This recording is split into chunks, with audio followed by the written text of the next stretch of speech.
morning, everyone. Namaskar. And let me start with a small confession. I don't remember the name of my family dentist. I don't remember my father's chartered accountant either. But ask me who to call if there's ever a plumbing emergency at 11 p.m., and I'll tell you the name instantly. Ask me which sabziwala sells the sweetest bhindi in the whole market, and I won't even pause. Strange, isn't it?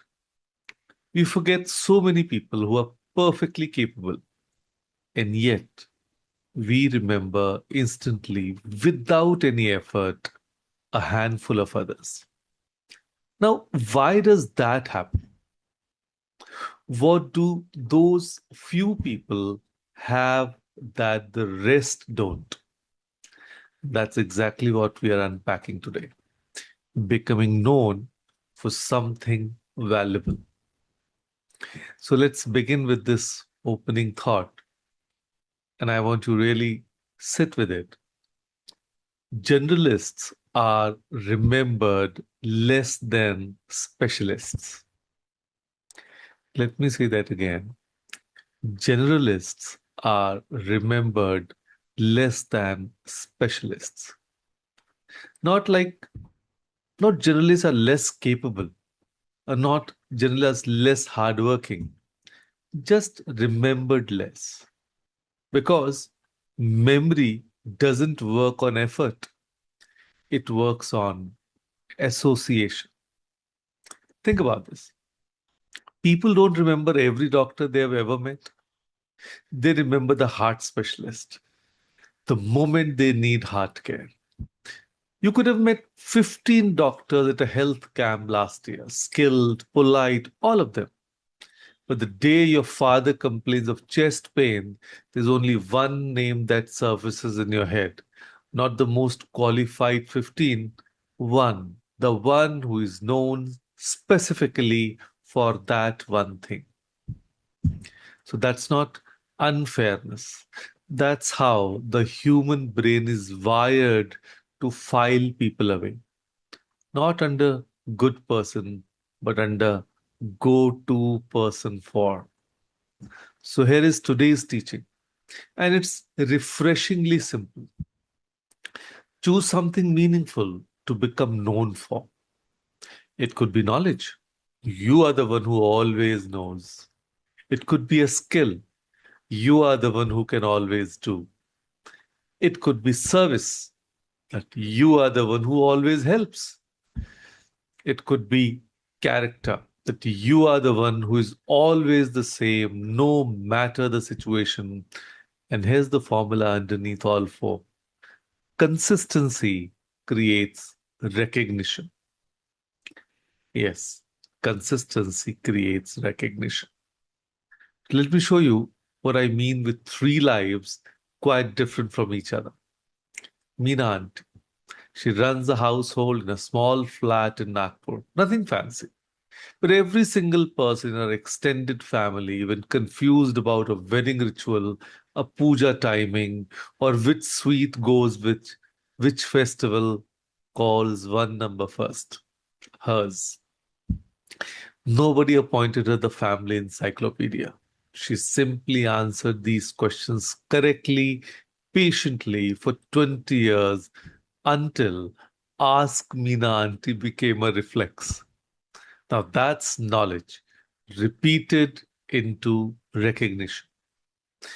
Then there's Aisha, who works in a bank in Hyderabad. She's not the most senior person in a branch, but when customers' loan file gets stuck in some bureaucratic knot that nobody wants to touch, colleagues quietly redirect the customer to her desk. Why? Because she's the one who untangles the mess without complaining.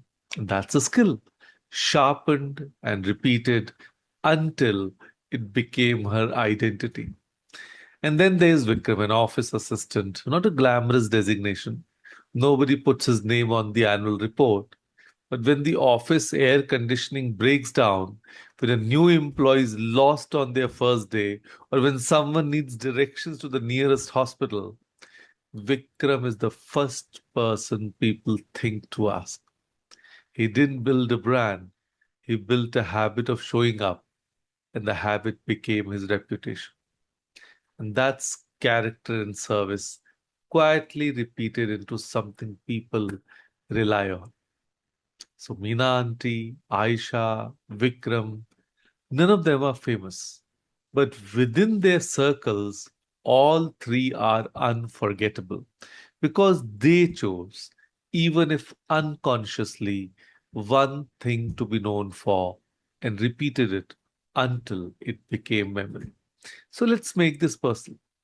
Take your pen and write this sentence. Yes.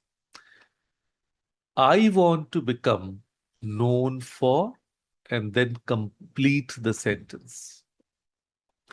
I want to become known for, and then you have to complete the sentence. It can be some knowledge, some skills, some service, or character. Be specific. Not being good, but good at what, right? And now the second part. And this is the part most people skip. Identify one action, just one, that you can take this week to strengthen that reputation.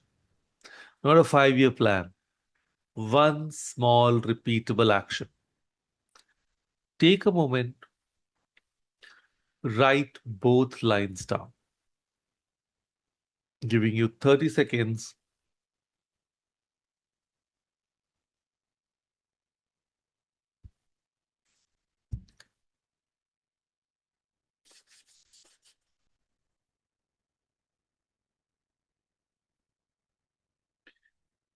Give me a thumbs up when done.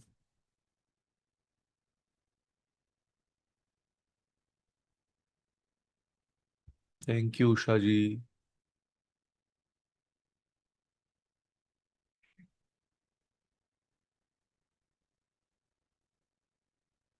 Thank you, Preeti ji. Thank you. Thank you. So, here's the beautiful truth in all of this. You don't need to be known for everything. In fact, trying to be known for everything is precisely why most people are remembered for nothing. The heart specialist doesn't apologize for not knowing dermatology. Meena Auntie doesn't apologize for not managing anyone's loan file. And Vikram doesn't apologize for not being on the annual report. So here's my ask for you this week. Take that one action you just wrote down and repeat it. Not once, not perfectly, just consistently, like a heartbeat, quiet and reliable, until people stop searching for a name when they need what you offer, because your name is already the answer. So become known for one thing, done with heart. And that's a legacy far bigger than a designation. So, with that thought, thank you. Thank you, everyone, for joining us today. Thank you.